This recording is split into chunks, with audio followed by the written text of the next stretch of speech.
Hello, everyone. Hello. Good. Yeah. So, sir, please continue, sir. Yeah. Welcome. Fantastic that you've got this class together and you're taking your weekends to learn this subject.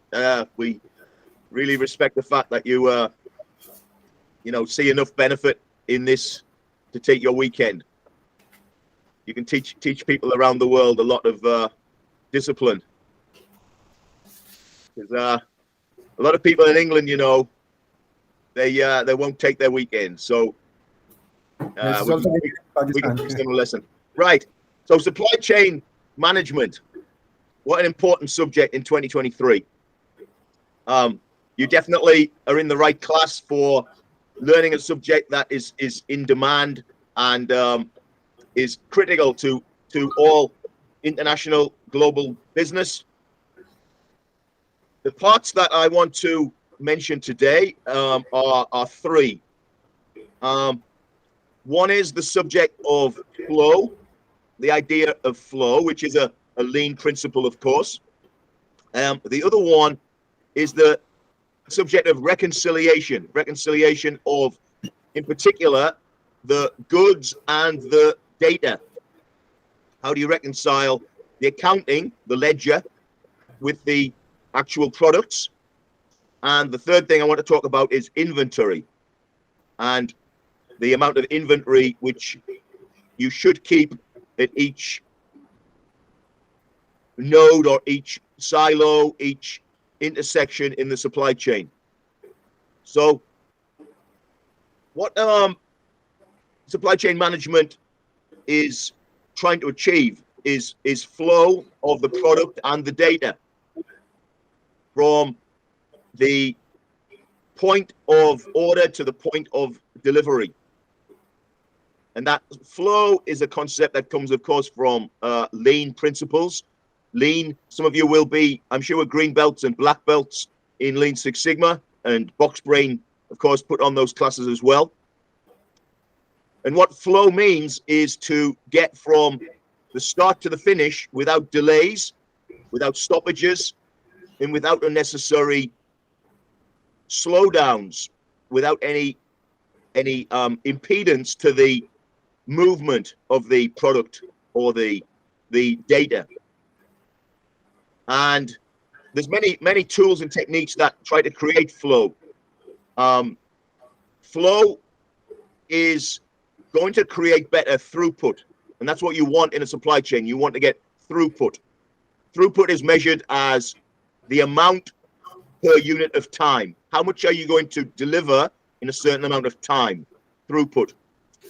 The enemy of throughput and the enemy of flow are bottlenecks, are areas in the supply chain which are slower than the other areas of the supply chain, the bottleneck or the constraint.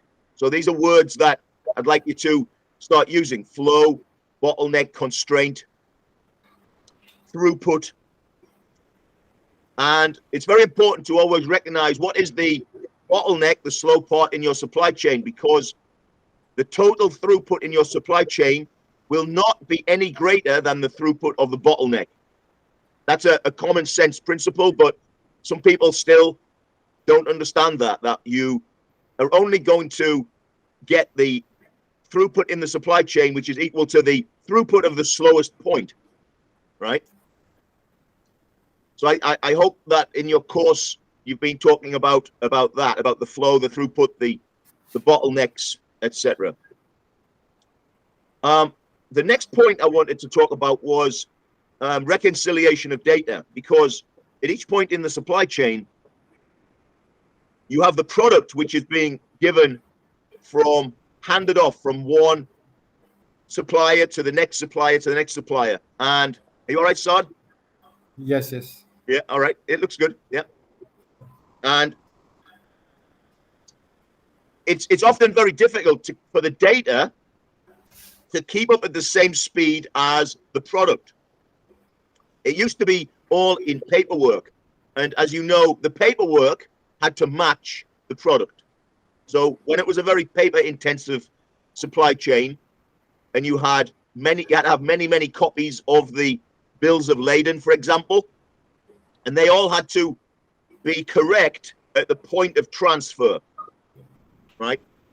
At the moment, we have electronic transfer of data, and the data has to be transferred from one system into another system and has to reconcile.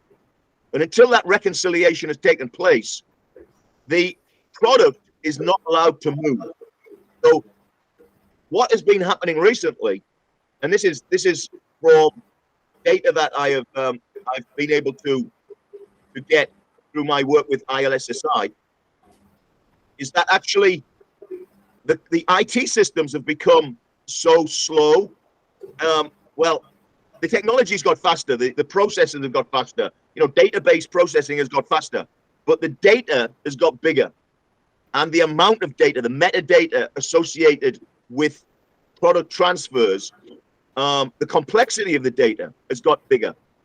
So now, often we are waiting for the data to be transferred and updated, and that is what is slowing down the transfer of the product. So we do need to think about better ways to transfer data, including blockchain type systems. So in the future, we are working now on one blockchain which many suppliers will use at the same time. And the transfer will be done by transferring data within the blockchain, one blockchain per supply chain. And this is not at the point where it is being used effectively yet. So IBM and Maersk tried to put together a system. It didn't catch on, partly because it was using a private blockchain instead of a public blockchain. But you keep your eyes and ears open for the next evolution of blockchain in supply chain, and it will be groundbreaking for efficiency. So this is all about reconciling the data, keeping the data at the same speed as the product. You understand? The data has to keep up with the product. Yeah, go ahead, Saad. Yes, exactly, sir. You're right. There's a concept of something called a digital twin, twin, and that is when each product, each component of the product, so each television, each car, each pair of jeans that you are selling, actually has a unique digital identifier, which is registered in something. It doesn't, the blockchain is the best way to do it, but it doesn't have to be a blockchain. But what you need is that unique digital identifier to move at the same along with the product, and it's called a digital twin. So there's the data and the product, and they move together. Okay.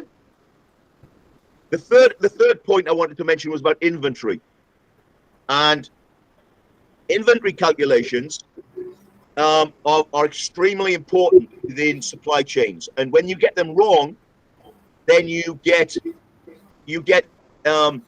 stock outs. You get a case where the customer does not get their supply in time, or any point in the supply chain does not get their supply in time. Therefore, when their customer wants the product, there's none left. You have a stock out. And you have to be aware that inventory calculations depend upon the variability of the supply and the demand, right? So in a supply chain where there's constant